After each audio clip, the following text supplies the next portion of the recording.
Nice question here. Is it detrimental to have my kid on a phone or tablet throughout the day, and especially playing video games? So touched on this briefly.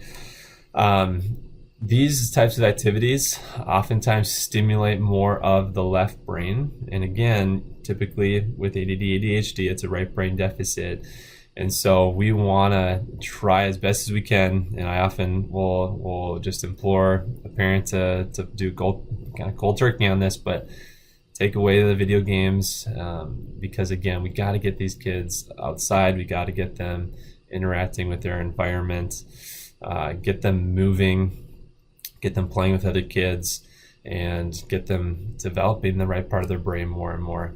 Again, research is showing that it stimulates more of the left brain. Kids are getting addicted to it. There's been research showing the addiction to video games is as strong as the addiction to heroin or cocaine. It's it can be extremely detrimental, and it stimulates neurotransmitters such as dopamine that really flood the brain and cause this addiction to often happen. And so we got to try to break that as quickly as we can. And so I often will ask a parent to really have their child avoid that as much as possible. So one last question here we'll go through. And this kind of relates a little bit to the last one here, but is it okay for me to give my child a phone to play on if they're at an appointment? So maybe in our office even.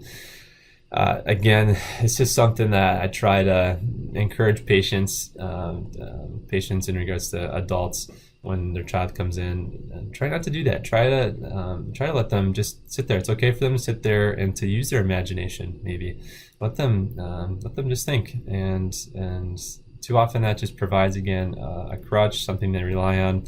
And again, something that they can become more and more addicted to, something that stimulates more of that left brain. And we gotta try to avoid overstimulating the left brain, and we need to begin to develop more and more of that right brain. So as best you can, try not to let your kid be on a phone or a tablet for extended periods of time. Get them outside, get them moving, get them interacting with your environment. I know I'm kind of harping on this, but this is really, really crucial, simple things that you can do at home to help with even just the beginning steps of fixing and correcting the underlying issue of this brain imbalance. So